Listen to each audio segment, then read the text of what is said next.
Hello and welcome to Cars at 100, and on today's video I have a very nice review of the 2021 Mazda CX-30. We're gonna look at this car from the outside, look at this car on the inside, and check out the window sticker for some of the options and some of the standard equipment that come on this car. So let's not waste any more time and let's jump into it.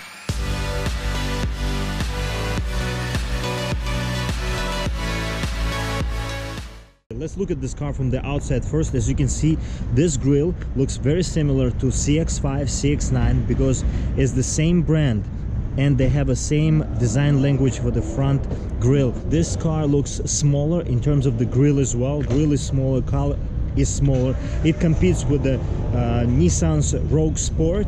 It competes with Kicks as well. It's a little bit bigger than the Kicks, but it's in the same kind of a competitive segment. Also, the Lexus NX would be in the same class as this vehicle. These are nice rims on this car. These are gunmetal gray, kind of a metallic look to them, and they are wrapped in 215/55 R18 tire, so 55 width. It's a very good utility and off-road capabilities for this car, and as you can see, it's high off the ground. As being a small city SUV, it's also good for the off-road, but there is no other modes except the sport and regular mode that you can use for this particular CX-30. You have some of the chrome bits around this car, and as well as the LED front and the tail lights here as well. And it's a nice design. It's a very different Japanese design than some of the Lexus and Toyota cars, as well as the Nissan cars. And you have two exhaust pipes in the back, which are real exhaust pipes. Looks nice. Kind of looks all around in terms of the design for the rear of this car. And Skyactiv G, they are very proud of this engine, and it's a very efficient engine as well. This car is also all-wheel drive, of course, and as you can see, CX-30 badge there as well. In terms of what you can do with this car, it's a small car, but at the same time it's a very roomy on the inside, which we're gonna check out in a little bit. But I like these proportions for these cars. Looks kind of a Japanese conservative design, I would say, for this particular car, even though it's one of the biggest grills for the small compact SUV on the market as well. And that's unique here as well. As you can see, this detail, they could have just extended this, but they done this like a very nice attention to detail. So let's check out this car on the inside. To enter this Mazda CX-30, as usual, we have the key fob for this car, and as you can see, this key fob has been redesigned. You have buttons on the side of the key fob, as you can see here, lock, unlock, and hold for panic. And we can just you know, keep this key fob in our pocket, and we can lock the car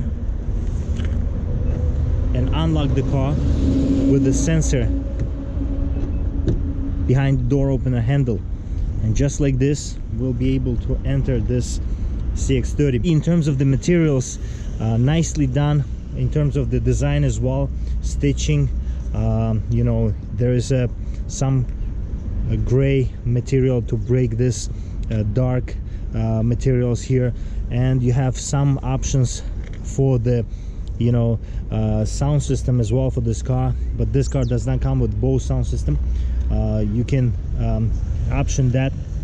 You also have automatic up and down for all four sides of the windows for this car, which is really nice. You don't get this a lot for some of the brands, and this is not hard to do.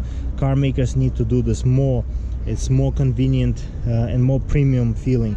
And I particularly like this stitching. As you can see here, it's very uniquely done. It kind of matches with the dashboard when we're gonna close the door. You have the book pocket here, as well as the holder for your bottle there as well. And overall, I would say it's a nice, unique, even though the window here it's quite small. This entrance here is quite big. For such a small compact SUV, it's comfortable to get in and out. These seats are manual adjustment, but they have a very nice bolstering, as you can see below and up top. as this being a sport compact SUV. You have nice pedals here, as you can see, the bottom mounted gas pedal, kind of also sporty feel, I would say. Let's jump inside.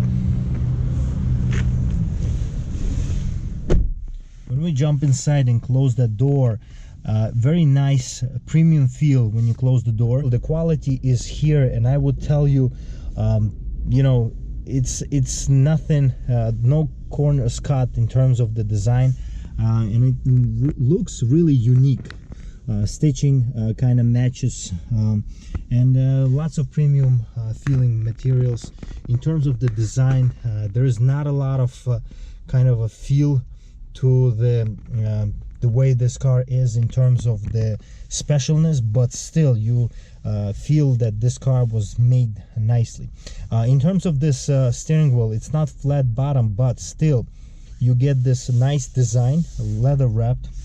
You have 10 and 2 here, of course, but it is not a performance SUV, and it looks very nice in terms of the design as well. Nice 3D effect for this airbag housing here with the Mazda logo.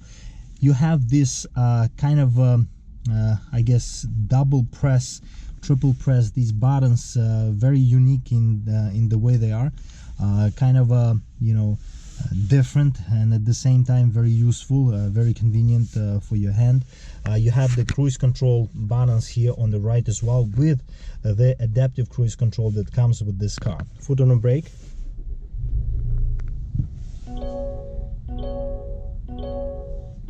And that's the seatbelt chime, as you can see there. Screen in the middle, it's a digital screen. Even though it looks analog, Mazda has done a nice job of kind of showing it to be analog, even though it's a digital screen. And there are many different things that you can choose within that screen in terms of the you know, some of the aspects of what this car is all about. Some of the information you get the digital speedometer there, which is interestingly in kilometers. You can also change that to miles per hour. You have a nice tag on the left, and you have some engine gauges on the right as well.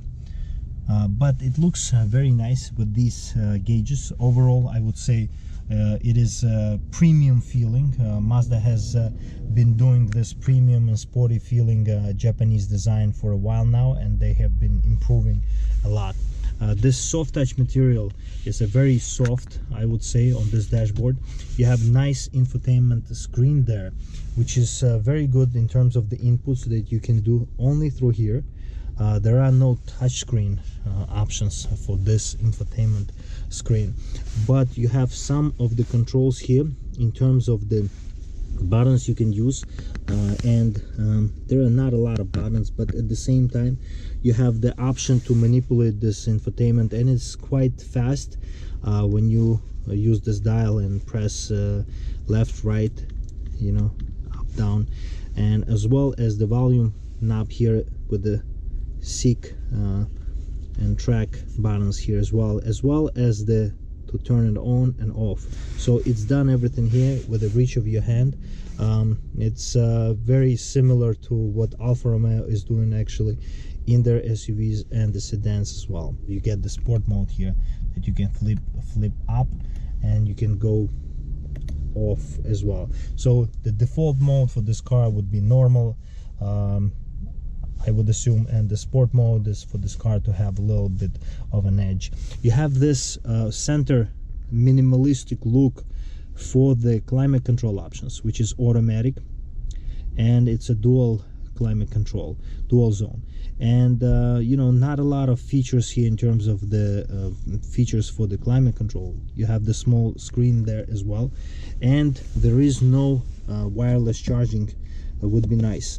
And there is USB type A. I keep mentioning in my reviews that cars need to get the USB type C, which is a better charging, faster.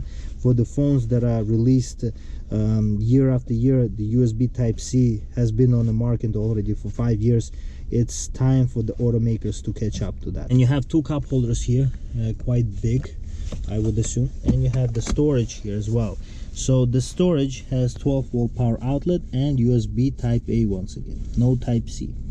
And we have some storage, some options for the SD card you can also put for your media there. And this pocket, I mean this middle section here, it's not that roomy, but you can also move it back and forth to leave some opening or close it fully. The glove box, it is quite big. I would say it's better than medium size. And you have two sections there, bottom one and top drawer. You have nice section here for on this dashboard for the vents. I reviewed the Audi A4 recently, 2021, and this section is really kind of a similar to that car, and I think it looks nice in terms of the design. Once again, that dashboard continues its futuristic feel here. Lexus kind of does the same thing, but Mazda doesn't overdo it like Lexus do it. And this you know, kind of holder here for your hand and to close the door is very unique as well. Let me show you the window sticker for this car, and you can see all the standard and optional equipment for this car.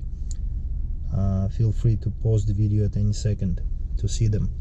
And as you can see here, optional equipment is a select package. That's the only package that kind of already is no charge, and total MSRP is $26,625 for this particular car in this review. And as you can see here is 26 miles per gallon combined, with 24 in the city, 31 on the highway.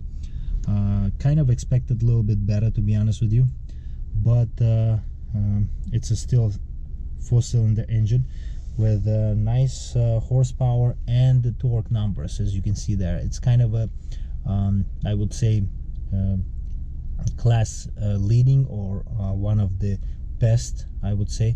And it's a 6-speed automatic transmission compared to some of the CVTs on the market from other Japanese brands.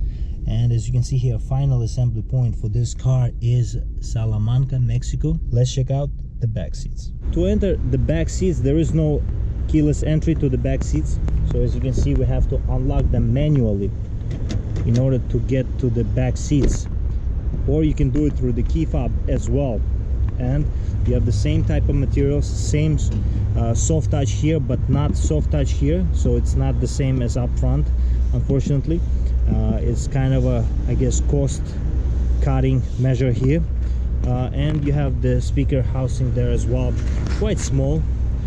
But if we jump inside here, this seat is almost all the way back, and I would say there is no legroom here. If I close the door, it's quite spacious in terms of the headroom, I would say. As you can see, I'm 6 feet tall, and I fit in terms of the headroom here in this car, even though I see over the seat. But if this seat was moved forward a little bit, because there is a plenty of room up front, and it was lumbered up forward, it would be better roomy feel for the you know, sitting here, I would say, on the back seat. You have two vents here, as you can see, no climate control options here whatsoever, just to close or open the vents. And you have two pockets here, I mean one pocket, I assume there was two, but some automakers don't do two pockets, reason unknown. These cup holders, quite nice, pretty you know, simple compared to some of the cars out there when you have cup holders that open, close, you know. There's no storage option here either. Let's check out the trunk space. To enter the trunk, we have the button there, right near the rear view camera, and it's manual. In terms of the hatchback feel for this trunk, it's quite roomy.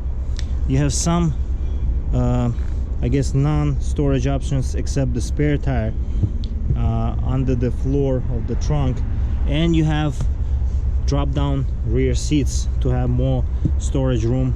Let's check out what's under the hood.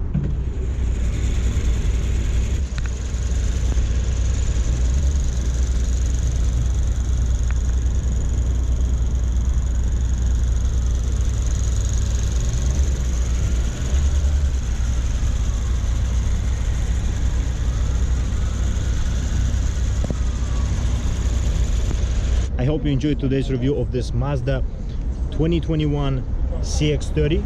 If you have any questions about this particular car, please leave a comment, and I'll see you next time. Stay loving cars.